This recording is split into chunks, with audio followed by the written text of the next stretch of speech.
சற்று முன் கிடைக்கப்பெற்ற மிக முக்கியமான செய்தி ஒன்று வெளியாகி உள்ளது. எடப்பாடி பழனிசாமி வீட்டில் ரகளை செய்த சி.வி. சண்முகம் எதற்காக, என்ன காரணம் என்பதை இந்த வீடியோவில் முழுமையாக தெளிவாக நாம் பார்க்க போகிறோம். 2026 சட்டசபை தேர்தல் நடைபெறுவதற்கு இன்னும் 7 மாதங்கள் மட்டும்தான் இருக்கிறது.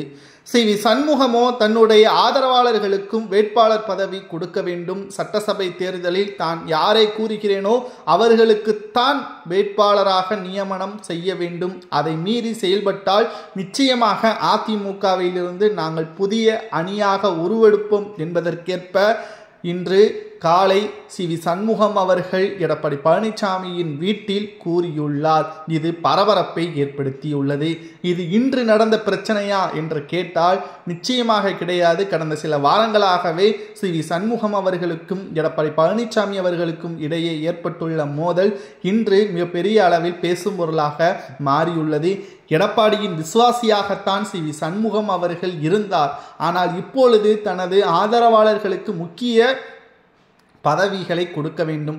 அப்படி சி.வி. சண்முகம் அவர்கள் கேட்கக்கூடிய பதவிகளை கொடுத்தால் மட்டும்தான் எடப்பாடி பழனிசாமி அவர்களுக்கு ஆதரவாக நாங்கள் செயல்படுவோம், இல்லை என்றால் புதிய அணியை அதிமுகவில் உருவாக்குவோம். ஏற்கனவே டிடிவி தினகரன், ஓபிஎஸ், சசிகலா இவர்கள் 3 பேரும் பிரிந்து சென்று விட்டார்கள். தற்பொழுது எடப்பாடி பழனிசாமி அவர்களிடமே நேரடியாக சி.வி. சண்முகம் அவர்கள் பேசியிருப்பதும் பரபரப்பை ஏற்படுத்தியுள்ளது.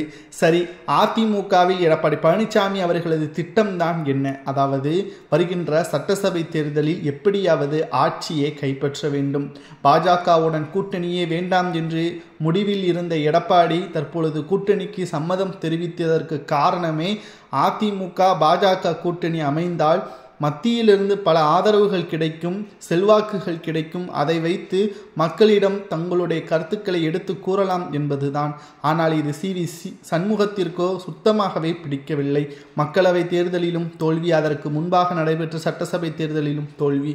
தற்பொழுது பாஜக கேட்கக்கூடிய தொகுதிகளை அதற்கு முன்பாகவே நாங்கள் கேட்க வேண்டும் என்பதற்காக சி.வி. சண்முகம் அவர்கள் தற்பொழுது எடப்பாடியிடம் கூறி வருகிறார். அதற்கு எடப்பாடி மறுத்து வருகிறார். இதுதான் எடப்பாடி வீட்டில் சி.வி. சண்முகம் ரகளை செய்வதற்கு காரணம் என்ற தகவலையும் நம்மால் பார்க்க முடிகிறது.